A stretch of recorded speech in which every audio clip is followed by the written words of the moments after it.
Good morning girls.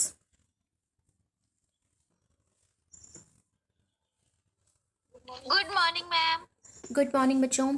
बच्चे चलिए आगे का टॉपिक हम कंटिन्यू कर रहे हैं। कल हमने रूल नंबर 32 का पार्ट 1 किया था, यानी कि 5 सप्लाईज की मैंने इसमें बात की थी।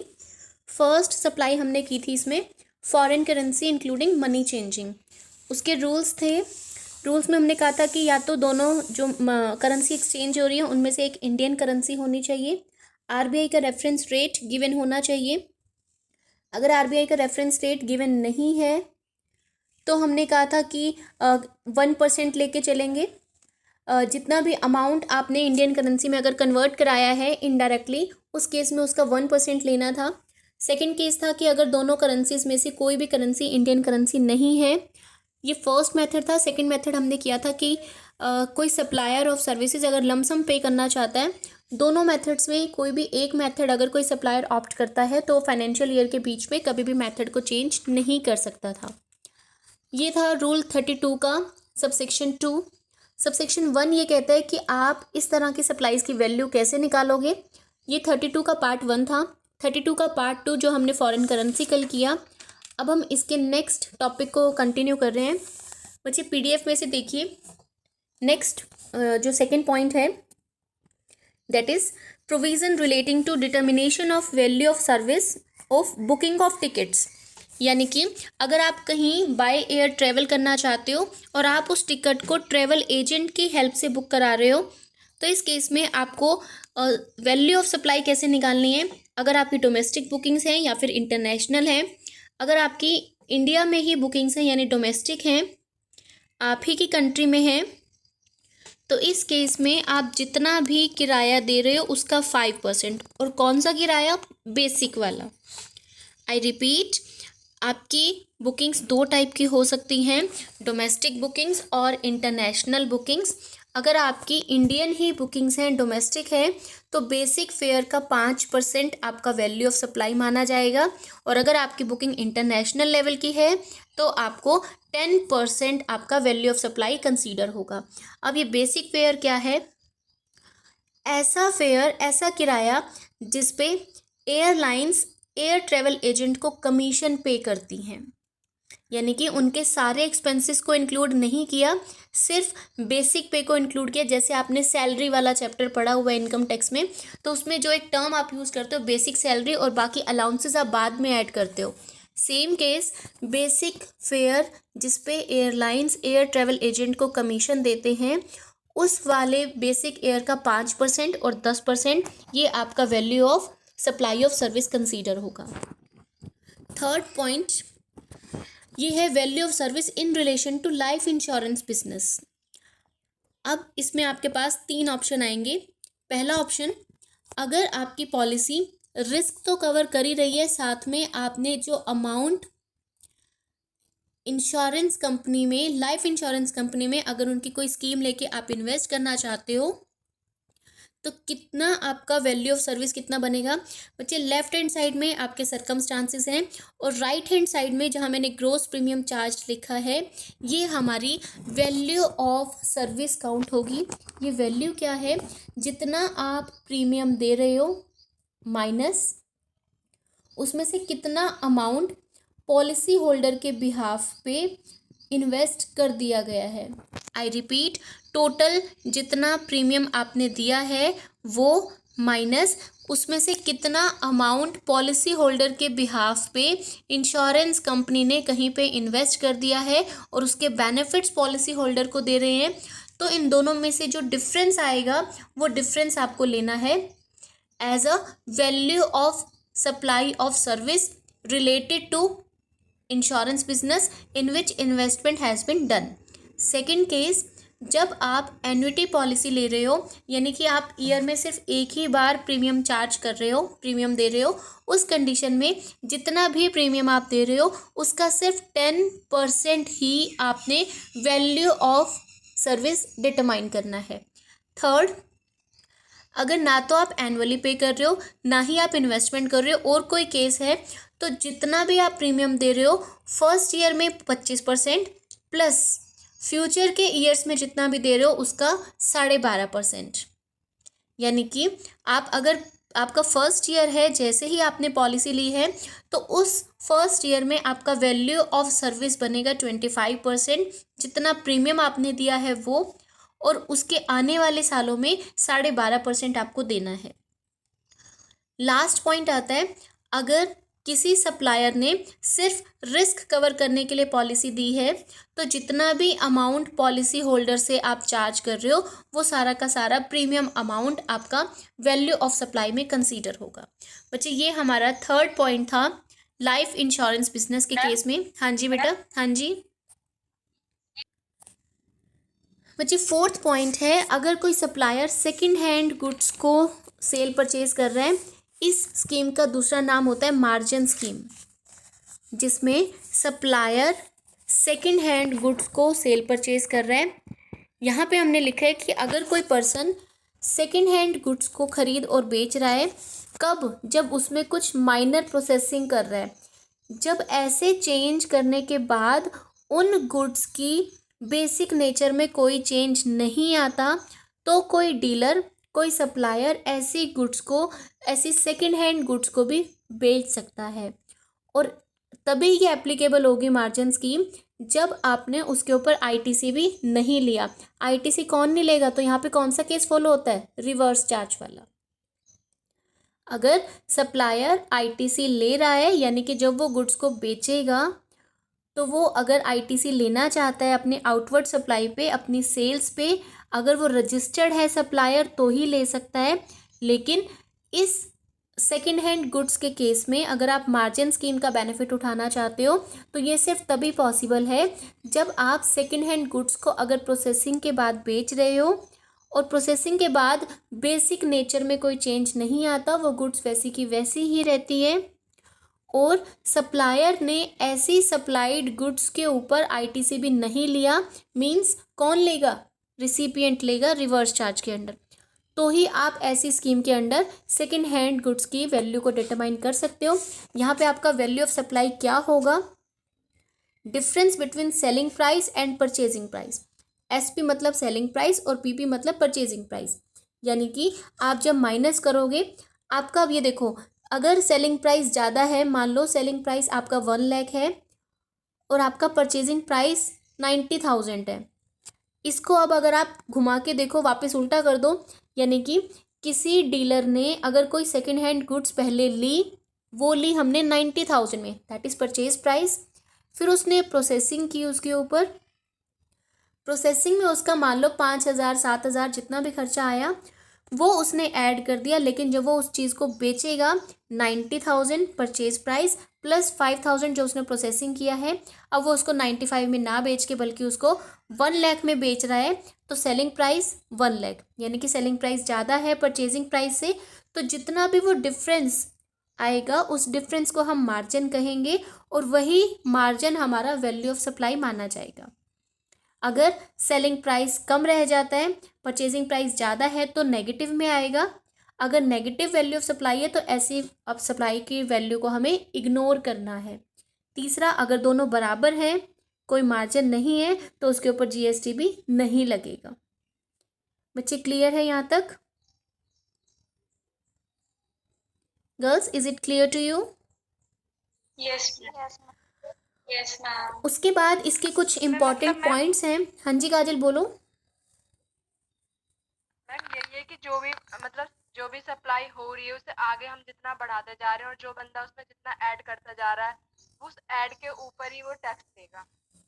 हाँ, फिर उनका डिफरेंस निकालना है बच्चे। Yes ma'am. हाँ। जैसे मैंने 100 रुपए की खरीदी और उसमें 10 रुपए खर्चा लगा के 110 का हो गया मेरा कॉस्ट और मैंने 120 की बेच दी। हाँ। तो मैम मैं बस 120 तो 120 माइनस 110, आप 10 रुपये पे टैक्स दोगे आप बस। 10 रुपए पे दूंगी। अब उससे आगे शिवानगी ने 120 का खरीदा और उसने आगे 130 का बेचा, तो वो भी सिर्फ 10 रुपए पे टैक्स हाँ देगी। हाँ एग्जैक्टली।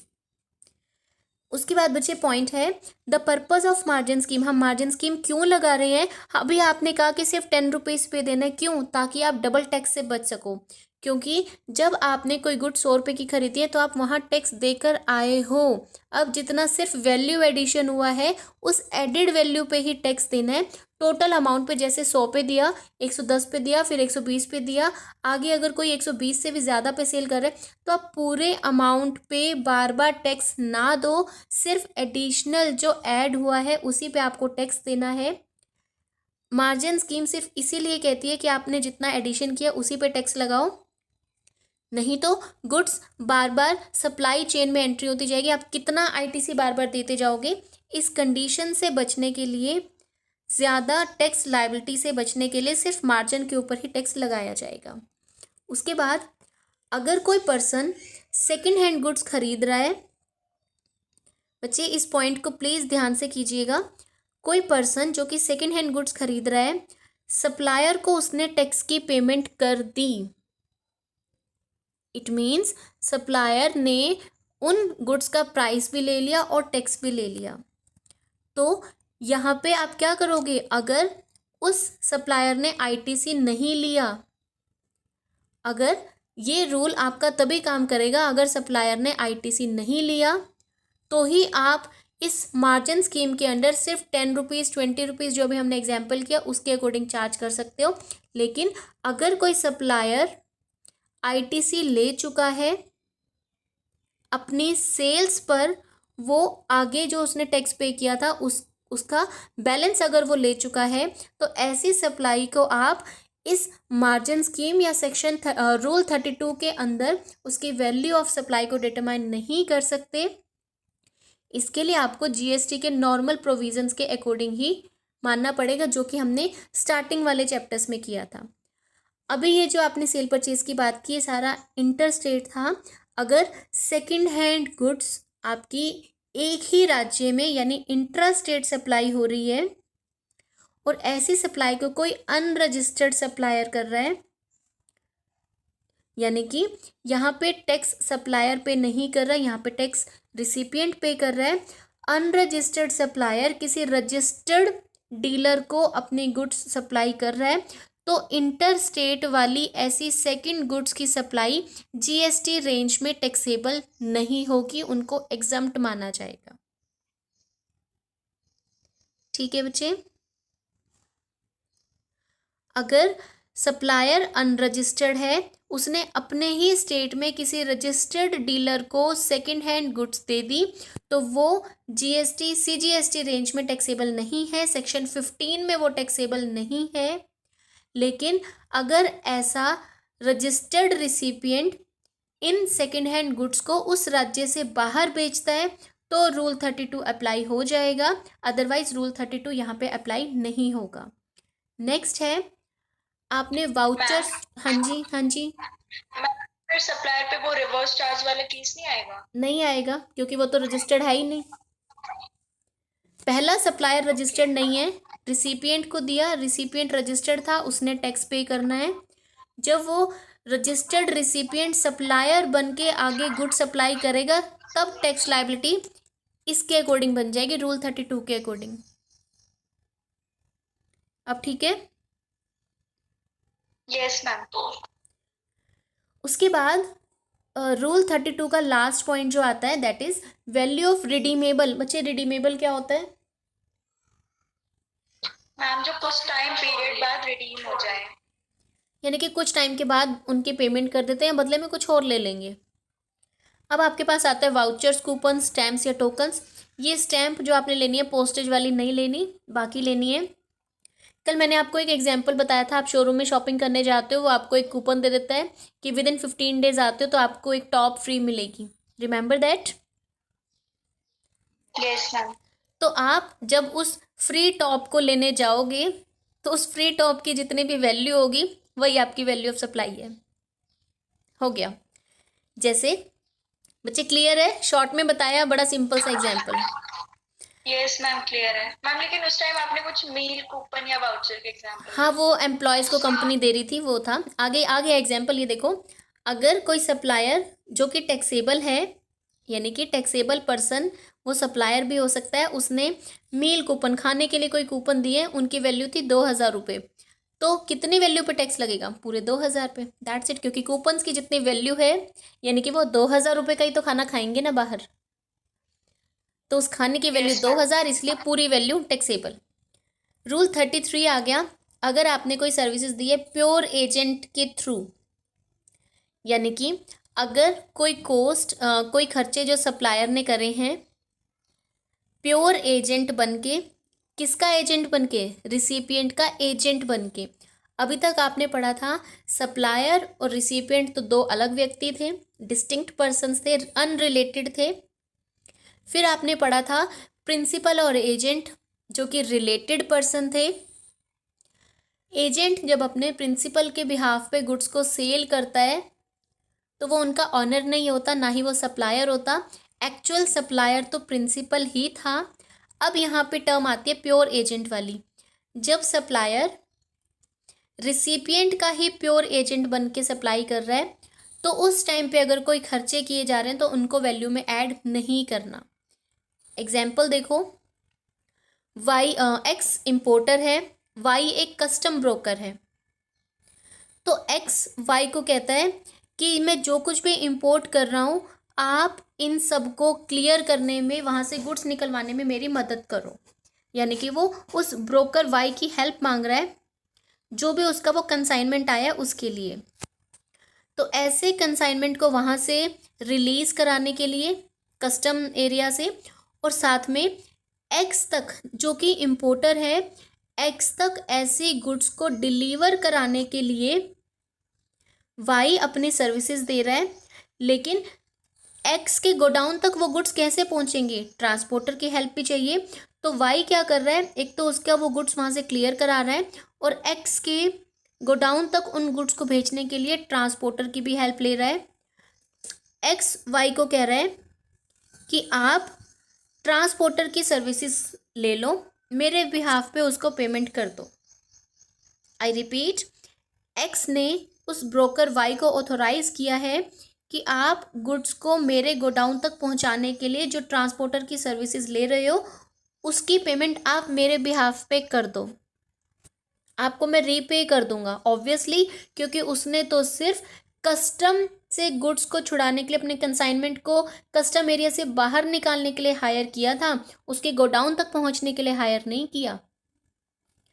आगे फिर एक्स आगे एग्री करता है कि वो वाई के खर्चे दे देगा ट्रांसपोर्टेशन के। ओके, यहाँ पे वाई तो एक ब्रोकर है जो कि अपने सिर्फ ब्रोकर्स वाली सर्विसेज दे रहा है एक्स को। तो यानी कि ये कौन सी सप्लाई है आपकी? Principal supply. I am repeating my points. X importer है, वाई कोई ब्रोकर है। एक्स ने वाई को हायर किया है कि कस्टम एरिया से मेरी गुड्स को निकलवा दो, मेरा इंपोर्ट किया हुआ कंसाइनमेंट मेरे को कस्टम एरिया से बाहर तक आप निकलवाने में हेल्प कर दीजिए। लेकिन वाई उसकी जब हेल्प कर रहा है, गुड्स तो उसने निकलवा दी, साथ में वो एक्स को कह रहा है मैं आपकी गुड्स भी आपके गोडाउन तक पहुंचवाने के लिए ट्रांसपोर्टर की भी सर्विसेज देने के लिए तैयार हूँ। बदले में एक्स उसको कहते हैं कि आप मेरे बिहाफ पे एक्सपेंसेस कर दीजिए, मैं आपको रीइम्बर्स कर दूंगा, वापस कर दूंगा। वाई जो एक्स को सर्विसेज दे रहा है, मेन सर्विस क्या है? वो तो ब्रोकर है, ब्रोकर की सर्विस देगा, साथ में वो एडिशनल सर्विस। अब बच्चे यहाँ पे एरो मैंने थोड़े उल्टे करके बनाया, रिवर्स साइड। प्रिंसिपल के नीचे देखिए एंसिलरी यानी कि सेकेंडरी, उसका फर्स्ट जॉब क्या है? अपनी ब्रोकर वाली सर्विसेज देना। एडिशनल सर्विस कौन सी दे रहा है वो? ट्रांसपोर्टेशन वाली। तो एंसिलरी सर्विस है transportation service. Transportation service Y ले रहा है किसके बिहाफ पे? On behalf of X. यहाँ पे वाई ट्रांसपोर्टेशन सर्विस का सप्लायर है, जो गुड्स उसने एक्स को सप्लाई करनी है क्योंकि उसने कस्टम से रिसीव करी हैं, एक्स का एजेंट बन के उसने ट्रांसपोर्टेशन की सर्विस ली। अब जो खर्चे वाई ने ट्रांसपोर्टेशन पे किए हैं, इन खर्चों को हमने value of custom broker service में ऐड नहीं करना।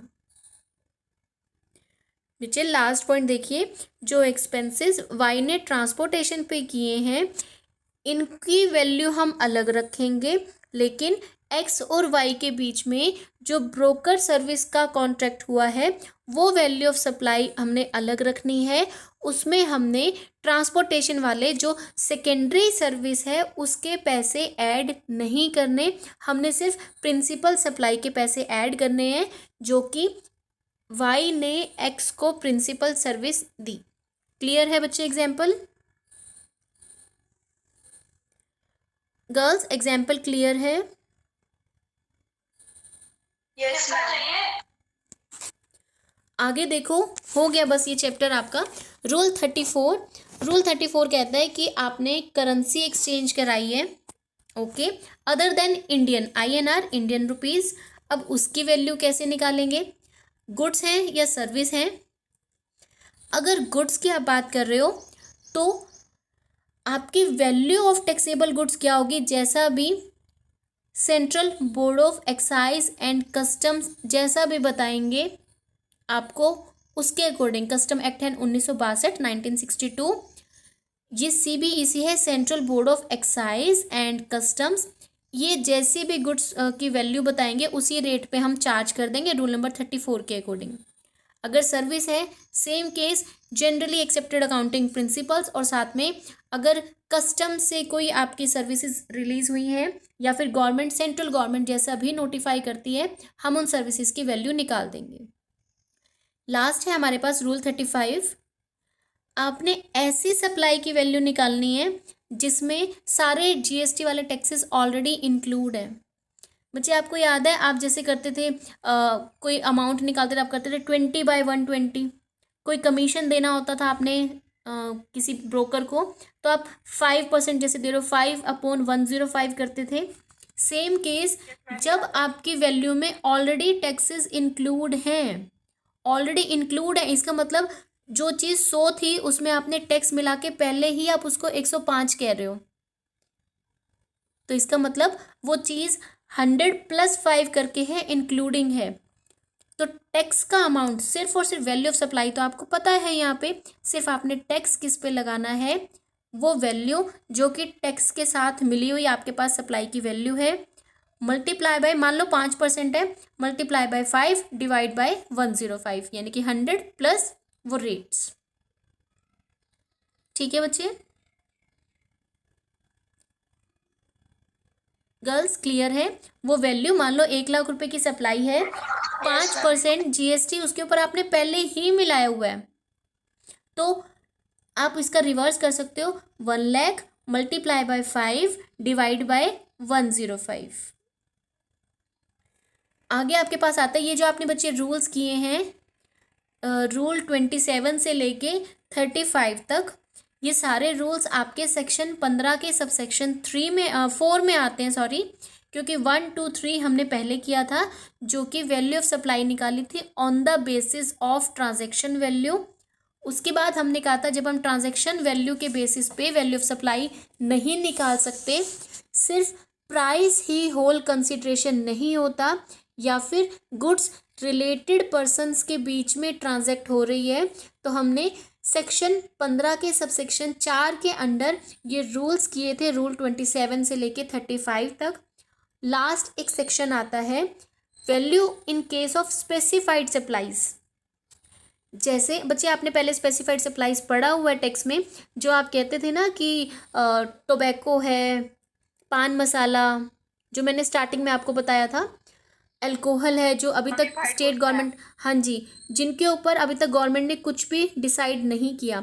सेम केस यहाँ पे भी आता है, ऐसी सप्लाईज की वैल्यू GST काउंसिल के परामर्श पे जैसे ही गवर्नमेंट कुछ डिसाइड करेगी, जितना गवर्नमेंट कहेगी उतना हम लगा देंगे, वो हमारा सेक्शन 15 के सबसेक्शन 5 में आता है।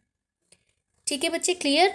अभी आपके हो गए सारे रूल्स, वैल्यू ऑफ सप्लाई यहाँ पे क्लियर है, सारे हमने रूल्स किए, और रूल्स में आपने एक प्रोसेस फॉलो करना था जो मैंने फर्स्ट डे में आपको बताया था, वो ओपन मार्केट वैल्यू वाला। 4 पॉइंट्स थे। आप जब भी किसी रूल के अकॉर्डिंग वैल्यू निकालोगे तो आपको 1 बाय 1 उन स्टेप्स को फॉलो करना था। आप ऐसा नहीं कर सकते हो कि फर्स्ट या सेकंड पॉइंट को स्किप करके सीधा कहते हो ऐसे गुड्स सेम लाइक क्वांटिटी की मार्केट में है तो हम उसका प्राइस उठा लें। No, firstly you have to consider open market value. If open market value is not available, then money consideration plus monetary and non-monetary. Non monetary. Third, अगर ये दोनों अवेलेबल नहीं है तो सेम ऐसी ही गुड्स, सेम लाइक क्वालिटी वाली। अगर ये भी नहीं है तो तो बच्चे कोस्ट का 110% या फिर रेजिडुअल वाला।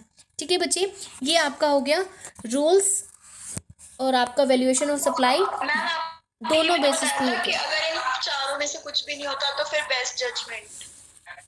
बच्चे वो बेस्ट जजमेंट रेजिडुअल मेथड ही है।